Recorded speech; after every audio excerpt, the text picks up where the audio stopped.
আগের দিনে একটা ভিডিওতে তোমাদেরকে বলেছিলাম আমার জবা গাছে ক্লোরোসিস হলে আমি কি প্রয়োগ করি।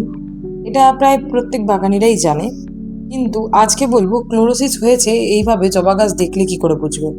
দেখো, জবা গাছগুলো তো সতেজ আছে, কোনো পাতায় কোনো রকম ছোপ ছোপ নেই, কিন্তু এইরকম হলুদ হয়ে পাতা ঝরে যাচ্ছে। এটা কিন্তু ক্লোরোসিসের পাতা না, কারণ এই পাতাটা পুরো ছোপ ছোপ কোনো রকম ব্যাপার নেই পাতাতে। পাতাটা কিন্তু পুরোপুরি হলুদ। গাছের যে পাতাগুলো ধরো বেশি জলের কারণে হলুদ হয়ে গেছে, বা যে কোনো কারণে গাছ যদি ওই পাতাগুলোকে ফেলে দিতে চাইছে, তবেই গাছ কিন্তু হলুদ করে মানে হলুদ হয়ে গিয়ে পাতাগুলো গাছ থেকে পড়ে যায়। এটার মানে এটা না যে ক্লোরোসিস হয়েছে। দেখো, হেলদি গাছটা বৃষ্টির জল পেয়ে তো আরো হেলদি হয়েছে। তোমরাও ক্লোরোসিস যদি তোমাদের গাছে হয়, তাহলে ম্যাগনেসিয়াম সালফেট 1 গ্রাম 1 লিটার জলে স্প্রে করতে পারো সব কটা গাছকেই। আর এই বৃষ্টির টাইমটাতে অল্টার করে অবশ্যই ফাঙ্গিসাইড, পেস্টিসাইড এগুলো দিয়ে যাবে, যাতে তোমাদের জবা গাছগুলো ভালো থাকে আর কচি পাতাগুলোতে যাতে কোনো রকম রোগ পোকা না লাগে। তো চলো, টাটা, সকলে ভালো থেকো, সুস্থ থেকো।